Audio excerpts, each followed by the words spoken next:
Have you ever wondered what the day will be like when Jesus comes back to gather his own? Are you certain that you will be ready to meet him? And do you know what will happen after he returns? For Christians, the second coming of Christ is the most anticipated and glorious event in all of history.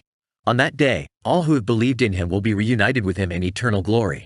The Bible reveals many prophecies about the second coming of Christ, and for those who love him, it will be a day of joy and gratitude.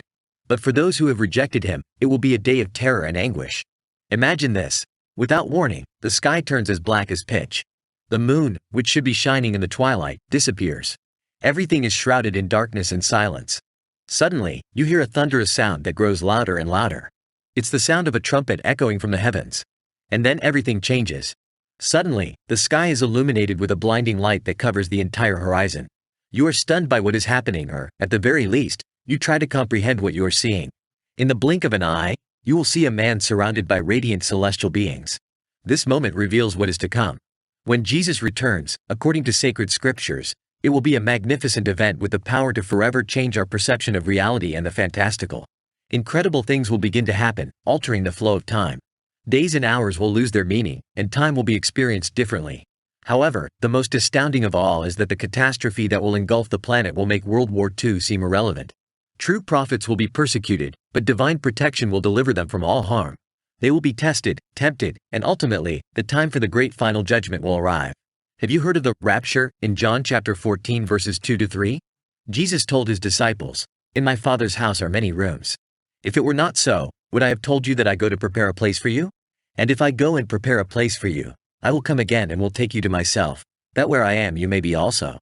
This shows that Jesus wants to be close to us, and the purpose of his second coming is to be with his people. The question we should ask is not whether he will come, but how and when he will come. There are different ways to understand the sacred scriptures about the second coming of Christ. One view suggests that the second coming of Christ will be a single, visible event for all, while another suggests it will occur in two phases. The first being a secret, invisible event reserved only for the saved, and the second phase being public, visible to all, and occurring after a time of great tribulation. Those who follow this second view often believe this time will span 7 years. The Bible reveals some details about this event, such as signs that will precede Jesus' return: earthquakes, famine, the preaching of the gospel worldwide, the great apostasy, i.e., the abandonment of faith, a period of intense tribulation, and persecution of Christ's followers. However, you must not confuse the rapture with the second coming of Christ, as they are distinct events. In the rapture, believers will meet the Lord in the air, while in the second coming, believers will meet the Lord on earth. The second coming will occur after a period of great distress, whereas the rapture will occur before the tribulation. Yet, this interpretation varies. Regarding the rapture, we know it involves the removal of believers from the earth as an act of liberation, while the second coming includes the removal of unbelievers as an act of judgment. Additionally, the rapture will be instantaneous, while the second coming will be visible to all and announced by the aforementioned signs. It all begins with the opening of the 7 seals, releasing the 4 horsemen of the apocalypse. The sound of trumpets will be heard, summoning the departed dead. A true rapture will unfold before your eyes. But before the second coming of Christ, many things will occur in the end times. The Apostle Paul warns us that the second coming of Christ will not happen until the man of sin and the son of perdition is revealed. He is referring to the Antichrist, who will lead a global system opposed to Christ and the gospel.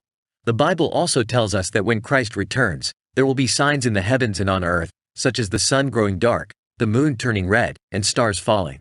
Peter also tells us that the heavens and earth will be shaken. John, in Revelation, shows us that the second coming of Christ will be so astounding that all will see it.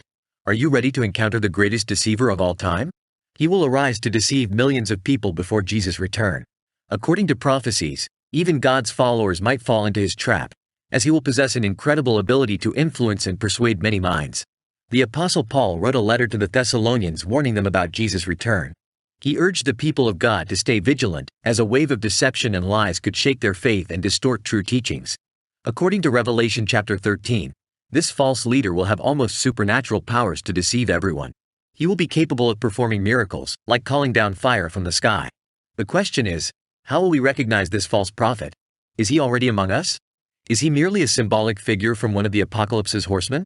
Many will believe he is a servant of God, but perhaps his true aim is to become a deity himself. It's possible that the Great Tribulation is already underway. Now I ask you, can you interpret the signs and uncover the truth behind these events? Leave your answer in the comments, and let's discuss when Jesus will return. He will come accompanied by angels and gather his chosen ones, judge the world, and condemn Satan and his allies. The return of the Son of God is prophesied to take place in the city of Jerusalem, atop the Mount of Olives, ushering in a new divine governance. This prophecy is mentioned in various passages of the New Testament, as Jesus wants people to be prepared. He commands his disciples to pray and watch, so they may be worthy to escape all that is to come. The Gospels of Matthew, Mark, and Luke provide us with signs that will indicate the proximity of Jesus' return. Are you prepared to face the challenging times ahead? According to the book of Matthew, these are the signs that precede Jesus' return: wars, violence, lawlessness, famine, environmental crises, epidemics. These signs might cause love to grow cold among people and a sense of hopelessness to prevail. Things will crumble, and a certain frustration might overwhelm everyone. But the crucial question here is that, despite the hardships, only the steadfast, those who do not forsake God's word, will endure until the end. Jesus also warns that pregnant and nursing women will suffer greatly in the last days.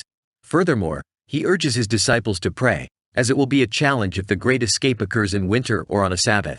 While many Christians have different interpretations of this biblical passage, there is a consensus that this great day will come. But no one knows when it will happen. Since no one knows when Jesus will return, it is impossible to predict this day. And if anyone claims to know, they are a false prophet, charlatan, or simply mistaken. And the rapture can occur at any moment. When you least expect it, you might find yourself in heaven or remain here on earth.